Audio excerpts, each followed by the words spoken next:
quero te saudar com a graça e a paz de nosso Senhor Jesus Cristo.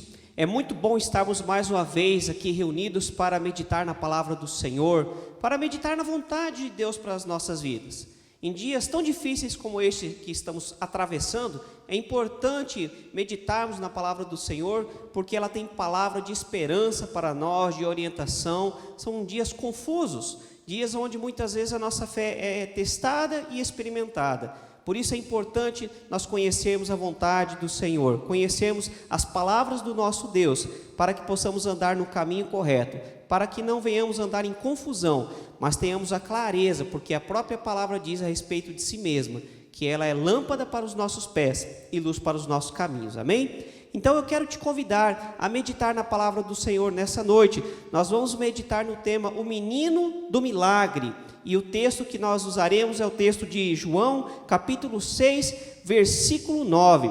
Então eu te convido a abrir a sua Bíblia em João 6, versículo 9, ou acompanhar conosco o texto que estará na sua tela, que diz assim: Está aqui um menino que tem 5 pães de cevada e 2 peixinhos. Mas o que é isso para tanta gente?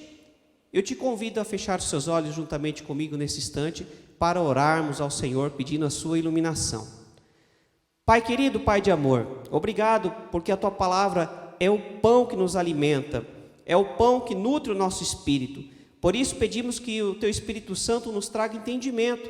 Senhor, que a gente não apenas se emocione, mas que possamos compreender a Tua palavra, a Tua vontade e realmente nos dispor a viver segundo o Teu querer. Porque sabemos que o Teu Espírito Santo ministra aos nossos corações e também nos capacita a viver de acordo com a Tua palavra. Por isso pedimos, nos dê entendimento, um coração sensível à Tua voz e que ao vivermos segundo a Tua palavra, possamos experimentar essa verdade, que a Tua palavra nos transforma. Assim nós te pedimos nesse instante, no nome de Cristo Jesus. Amém e amém.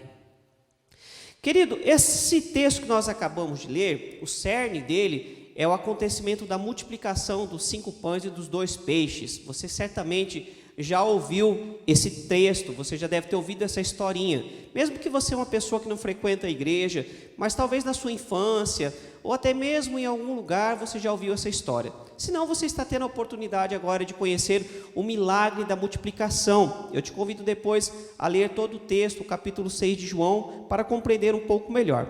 Mas esse texto nos fala de Jesus Cristo, que operou ali um grande sinal, uma grande maravilha. E na verdade Jesus ele é o centro dessa história. Mostra a ação poderosa de Cristo Jesus, que pegou um simples lanche de final de tarde, 5 pães e 2 peixinhos, e com isso foi capaz de alimentar uma grande multidão. Então nós vemos nessa história que o Senhor Jesus, que se compadeceu daquela multidão, usou os recursos que tinha à sua disponibilidade, à sua disposição, para mudar completamente a história daquele povo, daqueles homens e mulheres que puderam contemplar o seu milagre. E também alimentar aquela multidão que estava faminta naquele momento de pão e de carne. Eles já tinham, de pão e carne, melhor dizendo. Eles já tinham sido alimentados no seu espírito, mas também precisavam do alimento do corpo, mostrando que o Senhor se preocupou não apenas com a nossa alma, mas também se preocupa com a nossa integridade física. Ele se preocupa com todo o nosso ser. Mas esse milagre, ele só aconteceu, ele só foi possível porque havia ali um menino, um ator secundário, um personagem secundário, melhor dizendo, que foi imprescindível para o acontecimento desse milagre. Um jovem rapaz, que a palavra diz que levou o seu lanche, apresentou a André, e André o levou até Cristo Jesus, e Jesus pegou aqueles 5 pães e 2 peixes, e com isso operou ali um grande sinal, um grande milagre, e o povo ficou maravilhado. É interessante que pouco se fala dele, o que realmente aqui é evidente, o que está em foco é o milagre de Cristo Jesus. Então pouco se fala daquele jovem, mas o pouco que a Bíblia fala a respeito dele realmente é significativo, e temos muito para aprender. Esse pouco que nós podemos perceber, que está relatado nessa história, fala muito ao nosso coração, tem verdades para nos ensinar, e eu quero te convidar então nesse instante, a manter o seu coração aberto, a manter os seus ouvidos sensíveis à voz do Senhor, e que você possa aprender um pouco mais da vontade de Deus para a sua vida, através desse relato, desse milagre, dessa multiplicação, mas também com a atitude desse jovem rapaz sobre o qual nós queremos falar nesse instante. A primeira coisa que nós queremos dizer, que podemos perceber pelo texto, que fica ali nas entrelinhas, mas que com uma leitura um pouquinho mais atenta nós podemos ver, é que aquele jovem era precavido. Ele era bastante jovem, o texto nos mostra aqui, a palavra usada, rapaz ou moço, se refere a alguém que era entre adolescente e jovem, não um adulto, não era propriamente uma criança, mas provavelmente ali um adolescente ou um jovem, né? Antes da fase adulta, mas era uma pessoa que era precavida. No meio de tantas pessoas que ali estavam, a palavra nos revela que haviam 5.000 homens, fora crianças e mulheres. Então você pode calcular aí por baixo, entre 10, 15, talvez até 20.000 pessoas estavam ali. Mas no meio daquele monte de pessoas, aquele jovem era o que tinha um lanche do final de tarde. Talvez você tenha esse hábito na sua casa, né? Lá pelo final da tarde, se reunir com a família, fazer um delicioso café da tarde, e provavelmente era esse lanche desse rapaz. Ele estava precavido, ele estava preparado. As pessoas foram até Jesus, mas não estavam preparadas, sequer se preocuparam se precisariam levar comida ou água.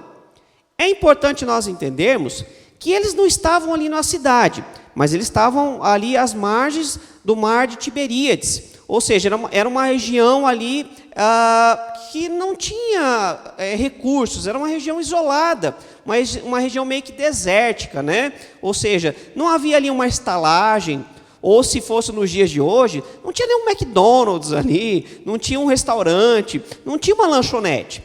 E qualquer pessoa precavida que fosse para um lugar mais distante, no mínimo precisaria levar água.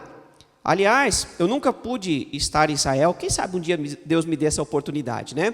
Mas conversei uma vez com uma pessoa que foi para lá, e os guias sempre recomendam que a pessoa tem que tomar água constantemente, ela precisa estar o tempo todo com água, porque basta alguns minutos sem água naquele calor desértico, né? Um calor em uma região bastante seca, então a soma de calor e baixa umidade desidrata a pessoa rapidamente. Então aquele jovem, ele estava preparado, ao contrário das pessoas que ali estavam, ele era realmente alguém precavido. A questão é que muitas pessoas têm vivido dessa forma nos dias de hoje. Certamente que você não vai carregar para cima e para baixo 5 pães e 2 peixes, né, querido? Não é disso que nós estamos falando. Nós estamos aqui falando de pessoas que vivem um tipo de fé infantil e desconectada da realidade. Quer um exemplo disso? Você já deve ter ouvido o termo que a gente precisa viver pela fé, né? Em Abacuque, capítulo 2, versículo 4, a palavra nos mostra que o justo viverá pela fé. Mas essa palavra, essa mensagem fala que no dia do juízo final, no dia do julgamento, nós seremos separados daqueles que serão destruídos porque rejeitaram a palavra de Deus. Então o justo vai viver por causa da sua fé. A fé em quem? Em Cristo Jesus. É isso que esse texto quer dizer. Mas muitas pessoas confundem viver pela fé com viver de forma inconsequente. Então, são pessoas despreparadas na sua vida financeira, são pessoas que muitas vezes são despreparadas no seu casamento, ou seja, não investem em buscar conhecer mais, entender melhor como ser um bom marido, como ser um bom pai, como ser uma boa esposa, como ser um bom filho, né? Nós precisamos entender que isso é fruto de uma busca de conhecimento e entendimento da vontade do Senhor. Mas tem pessoas que são completamente despreparadas. E aí, quando vêm os dias maus, elas estão desprecavidas. Ou seja, são pessoas que têm vivido de uma forma impensada, de uma forma inconsequente, especialmente na sua espiritualidade. Pessoas que não se preparam na sua vida espiritual. E como que eu me preparo na vida espiritual? Primeiramente, querido, me alimentando da palavra. Assim como nesse texto, nessa porção da palavra do Senhor, nós vimos a multiplicação do alimento, a palavra de Deus é o alimento que nos mantém firmes espiritualmente. E nós, nesse sentido, precisamos conhecer a palavra do Senhor. É estranho que nunca foi tão fácil ter acesso à Bíblia, mas ao mesmo tempo também, nunca as pessoas estiveram tão distantes de buscar o verdadeiro conhecimento da palavra do Senhor. O resultado é que hoje nós temos visto um crescimento cada vez mais alarmante de pregadores, pessoas famosas e que se dizem falar a palavra do Senhor, mas que, no entanto, estão pregando heresias. E muitas pessoas genuínas na sua fé, mas porque estão despreparadas, não conhecem a palavra do Senhor, estão se deixando ser enganadas por esses falsos ensinamentos.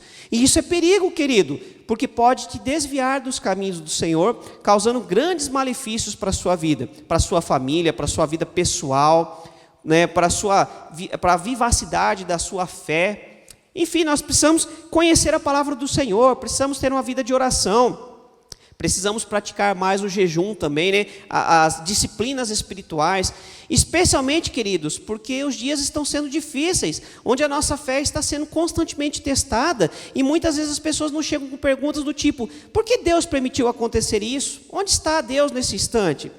São perguntas que mexem com a nossa fé, e a palavra nos diz que nós temos que estar preparados para dar a razão da nossa fé. Você está preparado? Se Jesus vier hoje para fazer um milagre, você tem os seus 5 pães e os 2 peixes? Ou você está despreparado na sua vida pessoal? Se acontecesse semelhante com o profeta que foi até o rei e disse que era para ele estar preparado, porque naquele dia o Senhor iria recolhê-lo, você estaria preparado? Tudo ok, Senhor? Ok, eu estou preparado, pode me buscar? Ou você ficaria desesperado porque a sua vida está uma bagunça, especialmente nas questões espirituais? Querido, querida, nós precisamos estar precavidos. Nós precisamos meditar na parábola das 10 virgens, em Mateus capítulo 25, dos versículos 1 a 13, nos mostra a parábola das 10 virgens, que metade daquelas virgens que estavam esperando o noivo, trouxeram azeite de sobra, e as outras levaram apenas o que elas achavam que era o suficiente.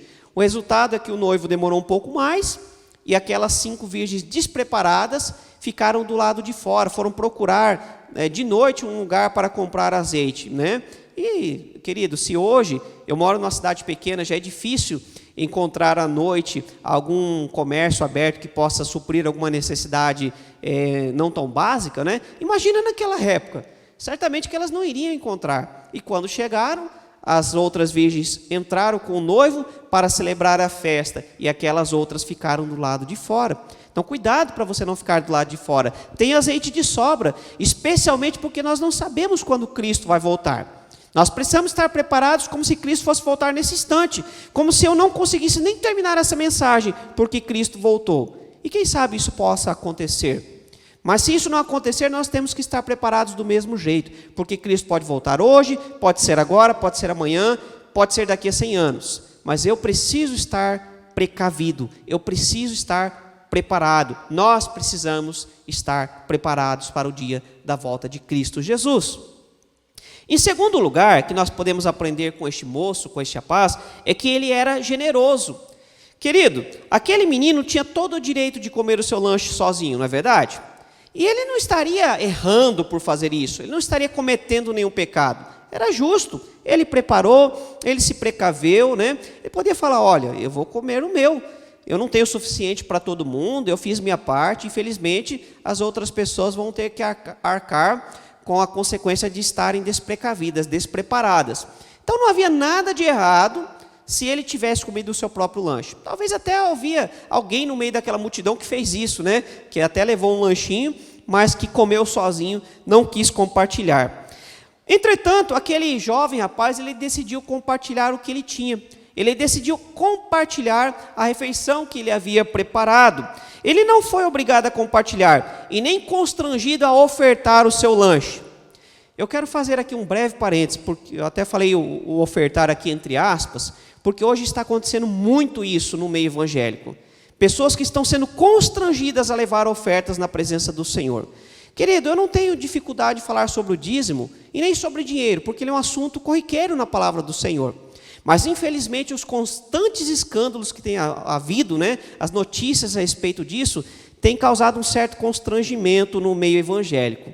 Mas o dízimo é um assunto como qualquer outro. Nós trabalhamos com muita tranquilidade na nossa igreja, entendemos que é bênção de Deus em nossas vidas, e se nós estamos dizimando é porque Deus tem nos abençoado, afinal ninguém dizima em cima de nada.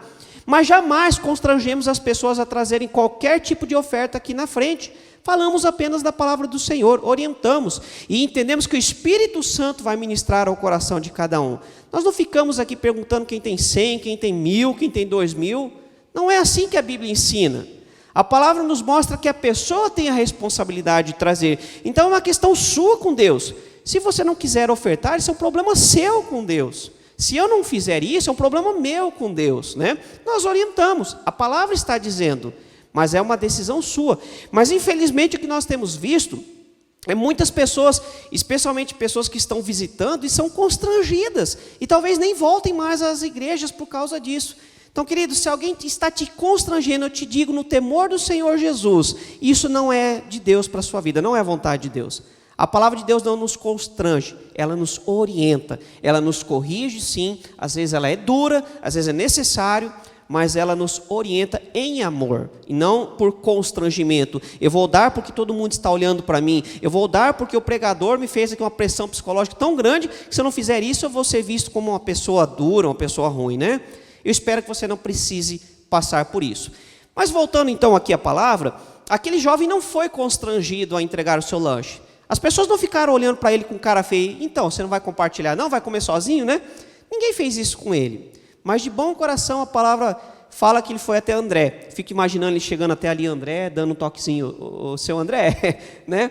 Eu tenho um pouco aqui, ó, será que Jesus pode fazer algo? Eu creio que ele pode fazer algo de diferente. E aí André leva aquele jovem rapaz até Jesus, e aí nós sabemos o que acontece logo em seguida. Cristo multiplica aqueles pães e aqueles peixes. É interessante que 2 Coríntios, capítulo 9, versículo 7, diz assim, ó, cada um dê conforme determinou em seu coração, não com pesar ou por obrigação, pois Deus ama quem dá com alegria. E isso aqui não é só para dízimos não, tá, querido? É para tudo. Nós precisamos aprender a compartilhar aquilo que Deus tem nos dado, mas fazer isso de bom grado, com o coração transformado. Eu compartilho porque o Senhor tem me abençoado tanto que eu posso compartilhar, porque sei que há outras pessoas que precisam, que não têm o que eu tenho, né? E nós precisamos começar a olhar um pouco mais para o lado, e se nós achamos que a nossa vida está difícil, querido, infelizmente tem pessoas que estão em situações muito pior do que a nossa. E quando nós começamos a olhar para o lado, isso nos dá um coração mais grato.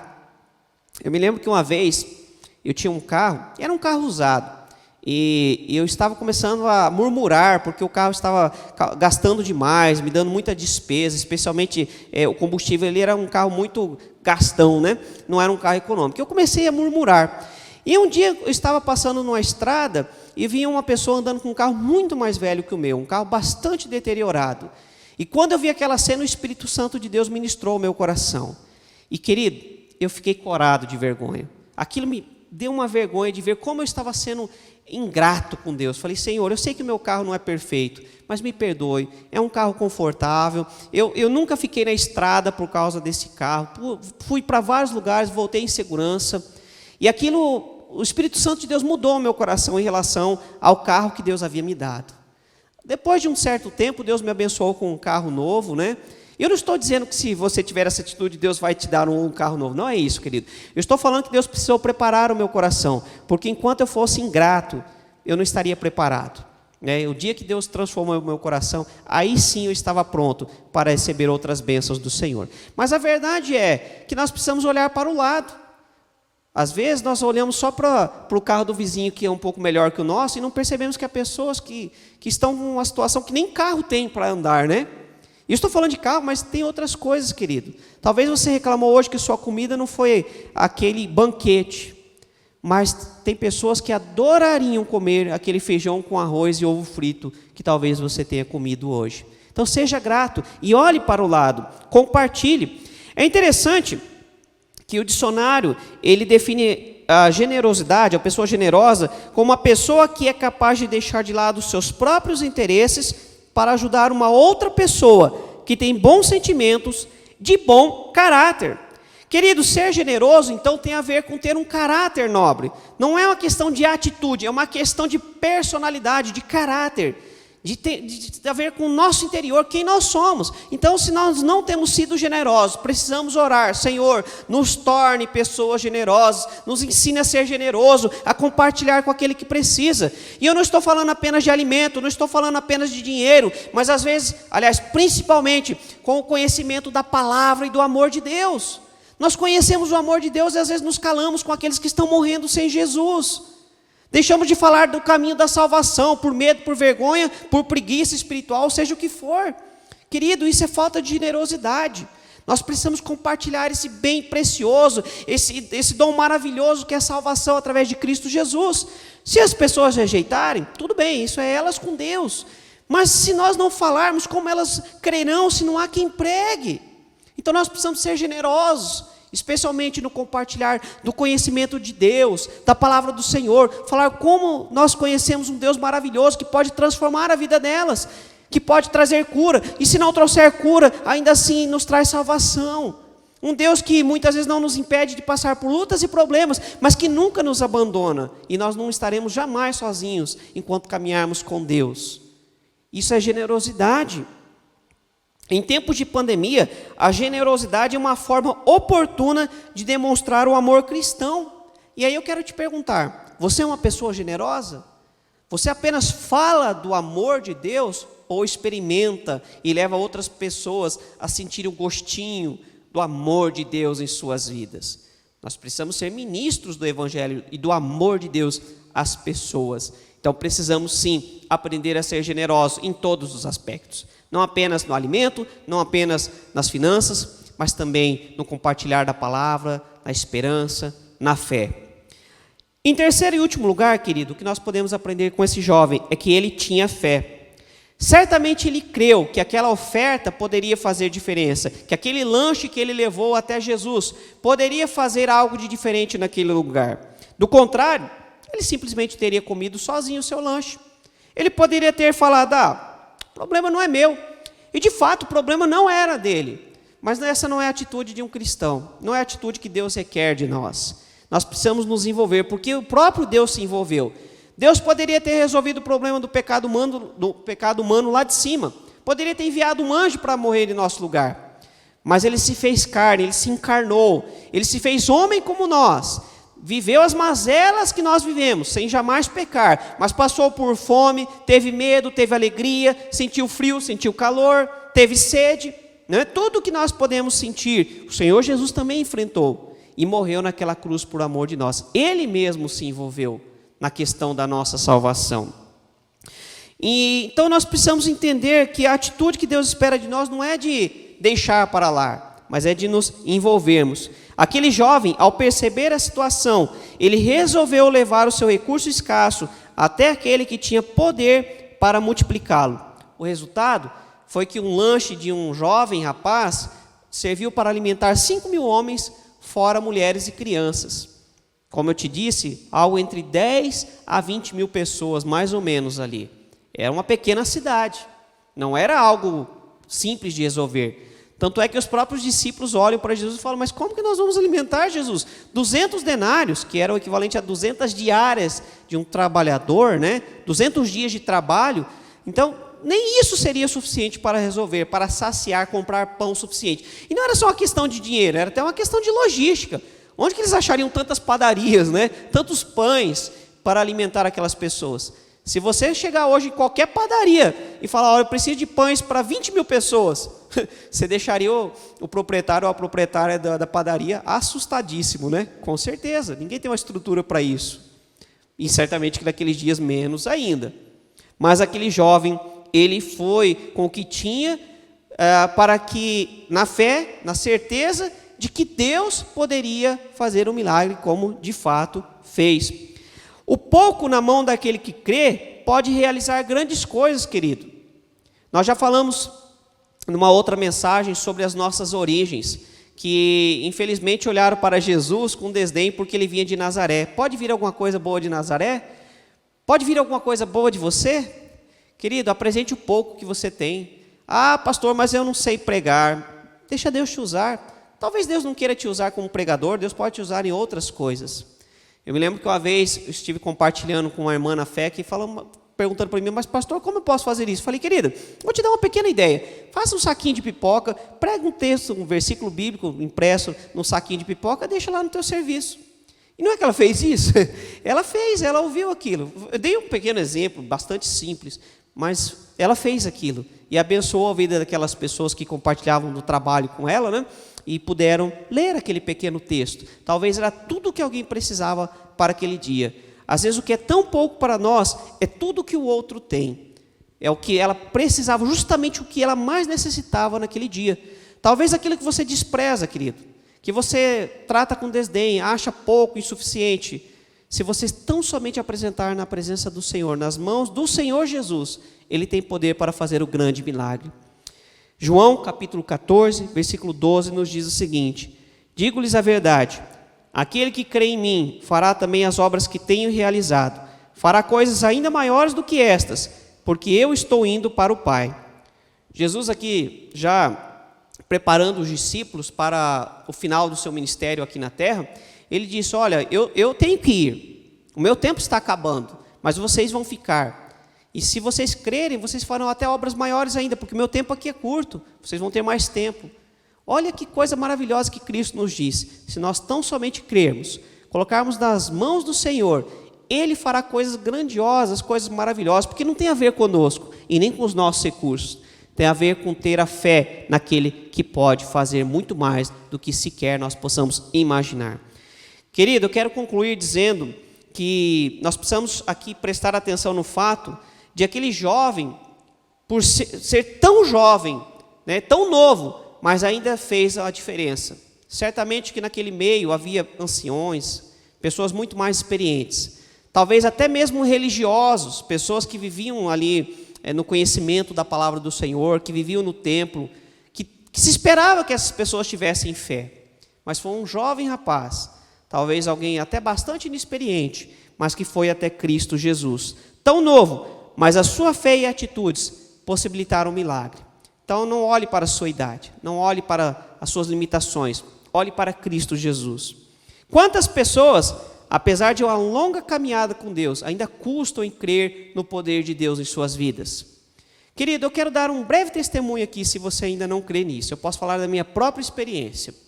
Me lembro que quando eu estava pastoreando numa igreja de Naviraí, numa comunidade carente, nós fomos fazer ali o aniversário de 3º ano da congregação.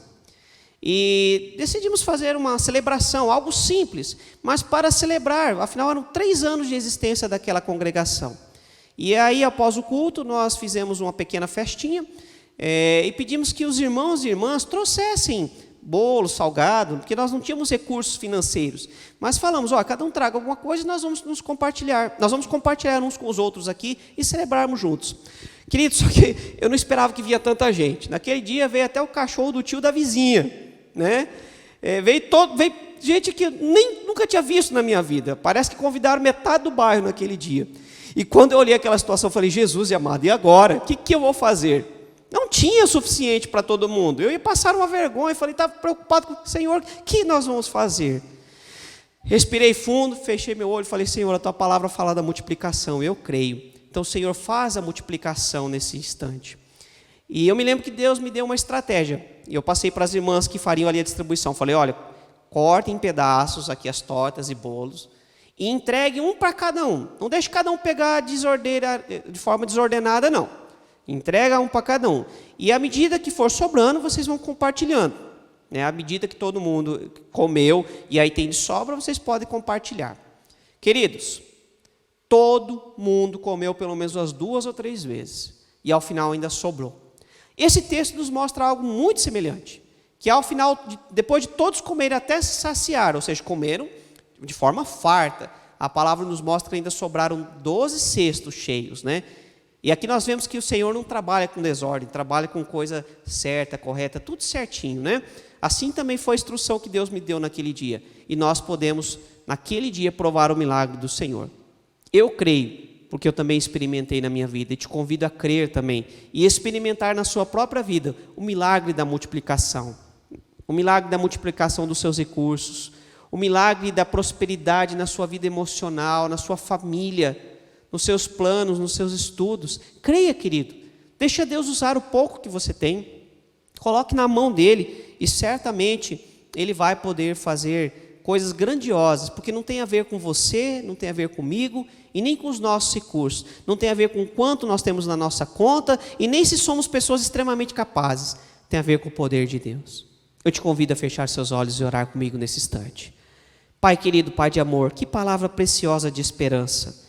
Porque um jovem rapaz, de origem humilde, com um lanche bastante simples, foi essencial para que aquele milagre acontecesse. E o Senhor Jesus, que tem todo o poder e toda a honra e toda a glória seja Cristo, o Senhor Jesus operou o milagre naquele dia. Faça assim também na nossa vida, Pai.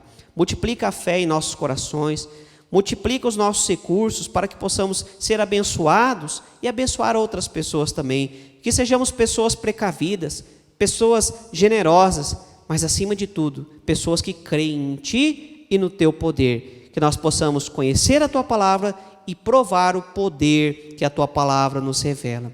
Oramos assim no nome de Cristo Jesus. Amém e amém.